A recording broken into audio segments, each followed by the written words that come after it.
राऊसाहेब, संपूर्ण महाराष्ट्राला पडलेला प्रश्न आहे की महायुतीचा मुख्यमंत्री कोण होणार. अजूनही मुख्यमंत्री पदाबाबत पहा की निर्णय हा होत नाही. शेवटी निर्णय दिल्लीतून होणार.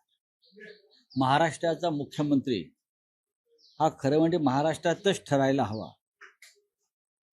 शिवसेनेच्या बाबतीत म्हणजे आमच्या हे पथ्य आणि परंपरा आम्ही पाळली, पण मोदी आणि शहा हे मुख्यमंत्री ठरवणार असल्यामुळे हा मुख्यमंत्री हा दिल्लीतून ठरेल आणि जो कोणी असेल तो त्यांना आज उद्याकडे जाहीर करावाच लागेल ना. त्यांच्याकडे प्रचंड बहुमत आहे, त्यांना बहुमतासाठी कुठे हात पसरावे लागणार नाही. स्वतः भारतीय जनता पक्षाकडे 140च्या आसपास आमदार आहेत. इतर दोन त्यांच्या मित्र पक्षांकडे साधारण 100 आमदार आहेत. त्याच्यामुळे जो उमेदवार किंवा मुख्यमंत्री दिल्लीतून ठरवेल तो स्वीकारावा लागेल. नाही, पण दोन फॉर्म्युला चर्चेत आहे असं म्हटलं जातंय. 2 वर्ष, 2 वर्ष, 1 वर्ष किंवा 2.5 वर्ष. आता ह्याच्यावरती मी कसं काय मत व्यक्त करू. ही त्यांची आघाडी आहे, त्यांची युती आहे. शब्द पाळण्यासंदर्भात भारतीय जनता पक्षाची परंपरा नाही, पण आता कदाचित महाराष्ट्राशीच त्यांना वैर घ्यायचा असल्यामुळे ते असे कोणतीही भूमिका घेऊ शकतात.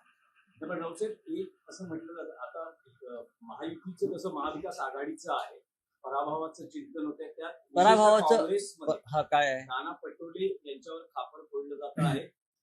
स्वतः त्यांच्या प्रवक्त्यांच्या माध्यमातून ही भूमिका व्यक्त झालेली की पराभवाची जबाबदारी किंवा कारण नाना पटोले हे आहे. एका व्यक्तीवरती पराभवाचं खापर फोडता येत नाही. आम्ही महाविकास आघाडी म्हणून लढलो. शरद पवार यांच्यासारखा नेता ज्याच्या मागे महाराष्ट्र उभा आहे असं चित्र दिसलं, त्यांनाही अपयश आलं. अपयशाची कारणं शोधली पाहिजे. ती कारणं ईव्हीएम मशीनमध्ये आहेत, यंत्रणेच्या गैरवापरामध्ये आहेत, घटनाबाह्य कृत्यामध्ये आहेत, की डी.वाय. चंद्रचूड यांनी न घेतलेल्या निर्णयामध्ये आहे. मुख्य कारण ही आहेत. त्यातलं मुख्य कारण कोणतंही शोधावं लागेल. नाना पटोले जबाबदार आहेत का, शरद पवार साहेब जबाबदार आहेत का, आमच्या पक्षाचं नेतृत्व जबाबदार आहेत का, यातून आता बाहेर पडलं पाहिजे. आम्ही तिघांनी एकत्र मिळून निवडणुका लढलो. एखाद दुसऱ्या जागेवर आमच्यामध्ये काही भूमिका वेगळ्या असतील, पण आम्ही तिघांनी एकत्र निवडणुका लढलो. हा महाविकास आघाडीचा अपयश आहे, व्यक्तिगत एका पक्षाचा आहे असं मी मानायला तयार नाही. शेवटी ज्या पद्धतीनं समोरचे आमचे विरोधक निवडणुका लढण्यासाठी उतरले त्याला मी फेअर इलेक्शन मानत नाही. आजही ठिकठिकाणचे आमचे कार्यकर्ते ईव्हीएम मशीन संदर्भात ज्या बातम्या देत आहेत की नंबर कसे मॅच होत नाहीत किंवा ईव्हीएम मशीनची हलवाहलव कशा पद्धतीनं झाली, अशा अनेक गोष्टी आहेत. किंवा मतांचा आकडा मॅच होत नाही. जसं नाशिकमध्ये उमेदवाराच्या घरामध्ये 65 मत आहेत कुटुंबात आणि त्याला 4च मतं पडली. कुटुंबात 65 मत आहेत, कुटुंबात संपूर्ण. त्याचे काही कार्यकर्ते असू शकतात प्रमुख, त्याच्यावर काम करणारे, आणि तो एका राजकीय पक्षाचा कार्यकर्ता उमेदवार आहे. त्याची बायको, त्याची आई, त्यांची मुलं, त्यांचे वडील, बहिणी हे एकत्र आहेत आणि त्यांना 4 मतं पडावीत. हे जरा गडबड आहे या सगळ्या ह्याच्यामध्ये. डोंबिवलीमधल्या आमच्या लोकांना लक्षात आलं की ईव्हीएम मशीनचे नंबर मॅच होत नाही आणि त्याचा वरती आक्षेप घेतल्यावरती तो आक्षेप मानायला निवडणूक आयोगाचे लोक तयार नाहीत. हे महाराष्ट्रात ठिकठिकाणी घडल्याचं स्पष्ट होत आहे. ठाण्यातून ईव्हीएम मशीन 2 दिवस आधी मतदान झाल्यावर किंवा आधी संभाजीनगरला नेल्या टेम्पोतून असं समोर आलं आणि परत त्या तिथे काहीतरी फिडिंग करून परत ठाण्यामध्ये आणल्या गेल्या आणि त्यातून अनेक ठिकाणी त्या मशीन्स डिस्ट्रीब्यूट झाल्या. अशा प्रकारच्या बातम्या आता समोर आलेल्या आहेत आणि पुराव्यासह समोर आलेल्या आहेत. चांदिवलीमध्ये सुद्धा अशा प्रकारच्या काही घटना घडल्या. आणि ते दिलीप लांडेंनी असं कोणतं कर्तृत्व गाजवलं की त्याला जवळजवळ 1,40,000 मतं पडावीत. मला सांगा ना तुम्ही, असं काय महान कार्य, क्रांतिकारक कार्य या लोकांनी केलं की त्यांना 1.5 लाख मतं पडावीत. हा, अजित पवारांचे लोक असतील. काल पक्षात गेलेले लोक आमदार झाले आमच्याकडले, शिवसेनेतले 2 जिल्हा प्रमुख आमचे पुणे जिल्ह्यामध्ये. आज पक्ष सोडला, उद्या तिकीट घेतलं आणि चौथ्या दिवशी आमदार झाले. असं कोणतं महान कार्य घडलं? काय आहे असं की 1.5 2 लाख मताधिक्य यांना मिळावं?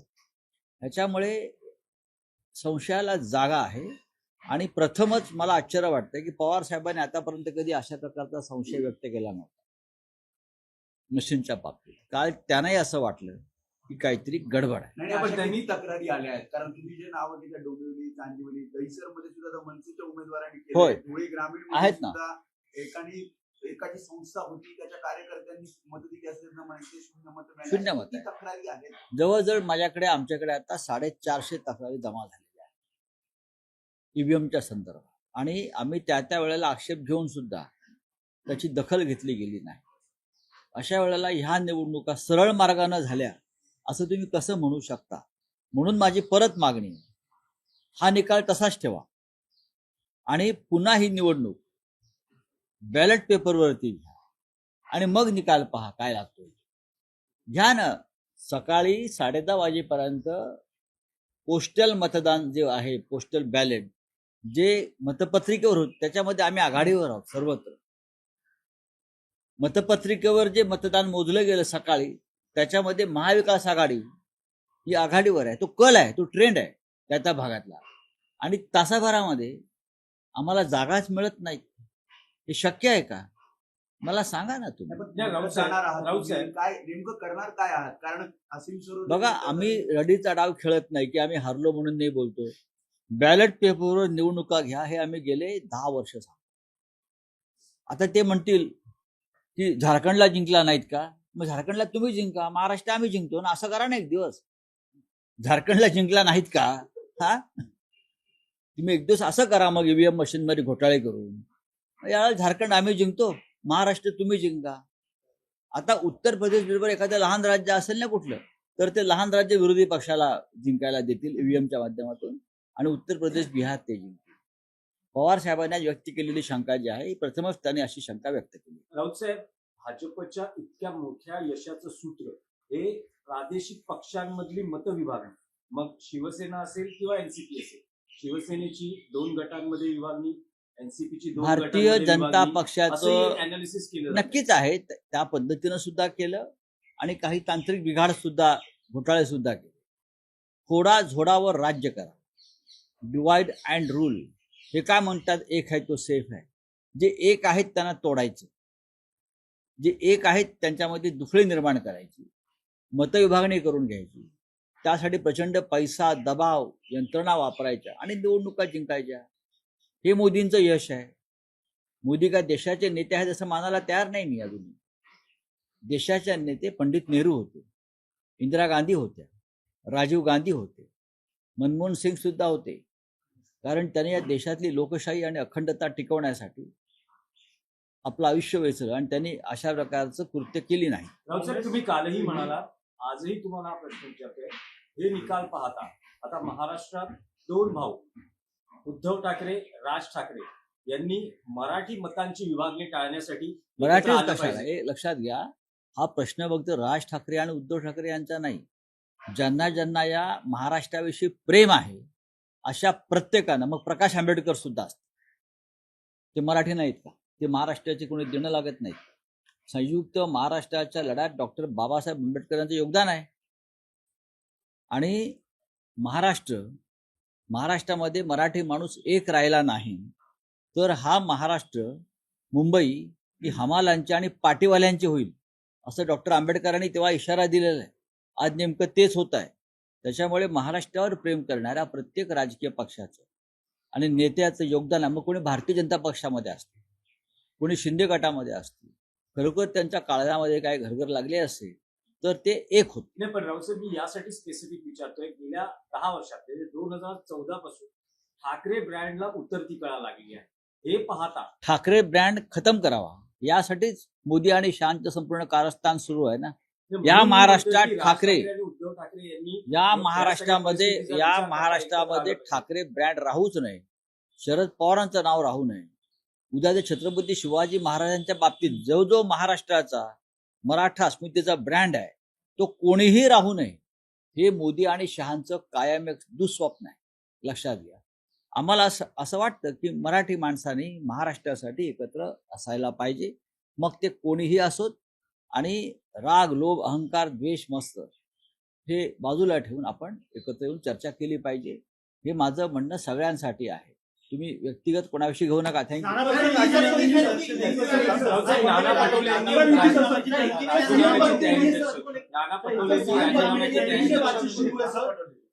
नाना पटोलेंनी पराभवाची जबाबदारी मी मगाशी माझं मत त्याच्यावर व्यक्त केलं. ही कोणा एकाची जबाबदारी असत नाही, सामुदायिक जबाबदारी असते. नाना पटोले हे त्या पक्षाचे प्रांताध्यक्ष आहे, पण त्याचबरोबर महाराष्ट्रामध्ये इतर अनेक ठिकाणी प्रमुख नेत्यांचा पराभव झालेला आहे. आणि मी असं म्हणतो की या पराभवाचं खरी कारणं शोधावी लागतात. या पराभवाची मी कोणावरही टीका करणार नाही. कोणी हरलंय, कोणी जिंकलं म्हणून अजिबात नाही.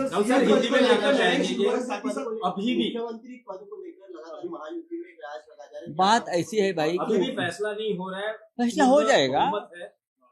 उनके पास भारी बहुमत है.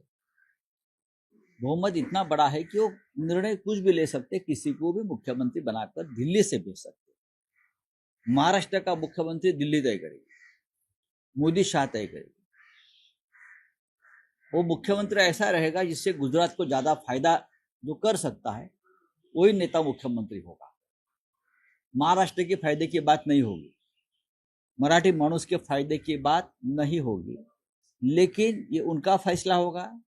उनके पास बहुमत है, बहुमत के ताकत पर, बल पर वो किसी को भी मुख्यमंत्री बना सकते हैं. और मोदी और शाह जी ने राजस्थान, मध्य प्रदेश में इस प्रकार का निर्णय लेकर दिखाया है. सर, बीजेपी ने कहा है कि एलओपी वो नहीं बनने देंगे महाराष्ट्र में. शरद पवार ने कल एक बयान दिया है कि बटेंगे तो बटेंगे, तो नारा चलाया गया है, इसकी वजह से वोटों का ध्रुवीकरण होगा. देखिए, ध्रुवीकरण की बात तो माननी पड़ेगी. यही उनकी सबसे बड़ी ताकत रही, मतों का ध्रुवीकरण, मतों का विभाजन, चाहे जात के आधार पर, चाहे धर्म के आधार पर, चाहे पार्टी तोड़कर विचारधारा के आधार पर. ये मोदी जी की यही ताकत है. अगर मोदी जी देश के असली नेता होते या शाह साहब, तो ये काम करने की उनको जरूरत नहीं पड़ती. ये गंदगी जो है राजनीति में लाई है, ये खिचड़ फैलाने की उनको जरूरत नहीं पड़ती. अगर आप नेता है, लोग आपकी बात मानते हैं, तो उसको तोड़ो, उसको फोड़ो, उसको खरीद लो, ये जरूरत नहीं पड़ती. ये काम कभी पंडित नेहरू ने नहीं किया, इंदिरा गांधी जी ने नहीं किया, मनमोहन सिंह साहब ने नहीं किया. हाँ, ये काम जो ऐसे लोग करते हैं जो मन से राजनीति में भी कमजोर है और अपने पार्टी में भी कमजोर है. अजित पवार असं म्हणतात की शरद पवारांनी चूक केली, लोकसभेला मी चूक केली, मी मान्य केली, पण विधानसभेला माझ्या पुतण्याला या धंदा पाणी करायचा, त्याला माझ्या समोर उभं केलं. काफी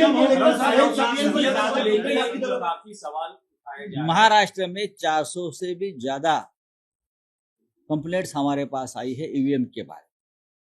हम उस बारे में स्क्रूटिनी कर रहे हैं और बाद में क्या करना है देख लेंगे.